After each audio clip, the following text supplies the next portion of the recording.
city's accounts, including that the city clerk, Sheila Bosworth, was using the mayor's electronic signature to issue checks to herself. A week after that notification from the bank, the city placed Bosworth on leave, and the month after that, she retired. It was leading up to that March 17th date, it was from February 21st to March 17th that she misspent $55,000 of those $63,000. Oftentimes, people are wondering if they have an opportunity to misspend money, and then when they realize they do, they take advantage of that opportunity more and more rapidly. That is exactly what happened here. When she was asked about it by a Scott County deputy sheriff, she stated, "I made a mistake, but I'm paying it back." There is no evidence that we saw that she was repaying any of the money that she admitted taking.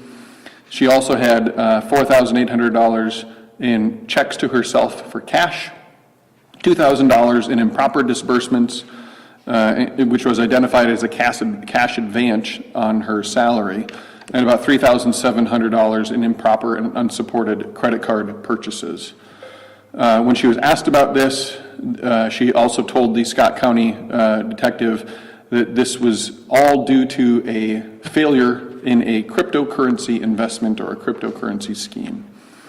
Some of these unsupported charges were to Bitdefender.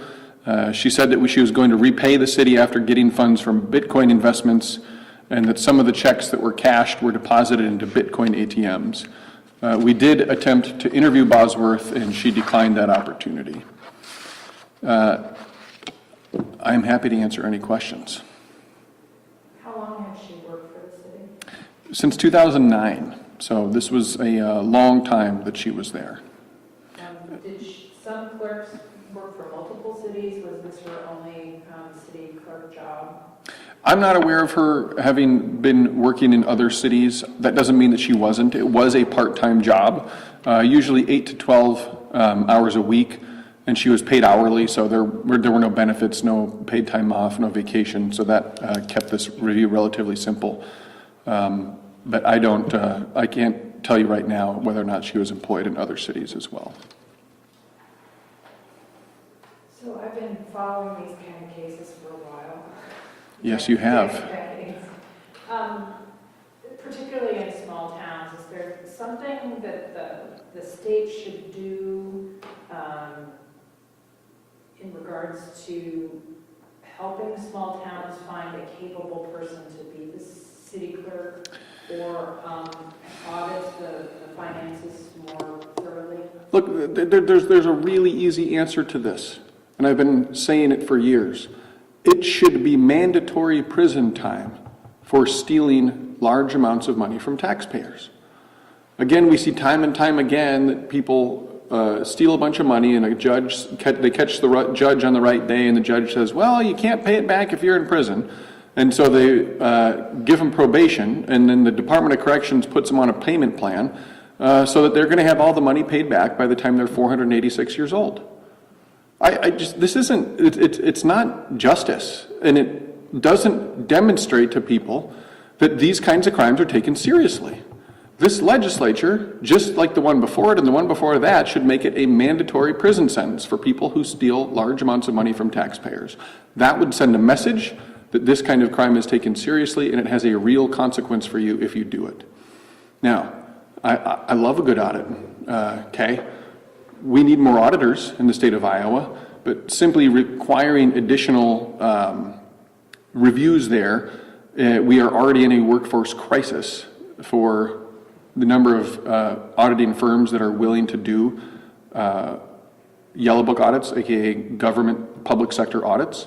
We need to have more of them doing that. We have also proposed legislation in the past that would allow payments from public entities, so the money that a CPA firm makes from doing public sector audits to be tax exempt. That would help give a lot of these firms an additional incentive to do yellow book audits. That would help.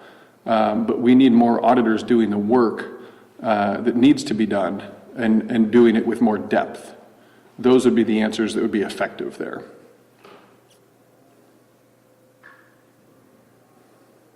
All righty. Pretty straightforward. Can I ask you a question? Oh, sure. Yes.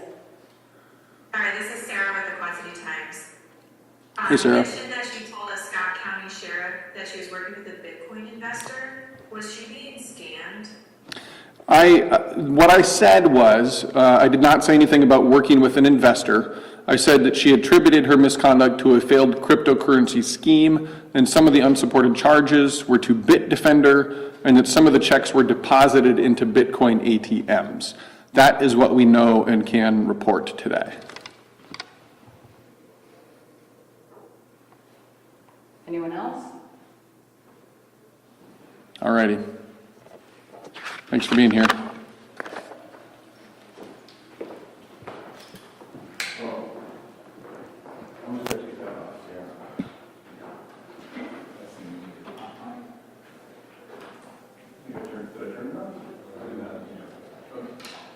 Somebody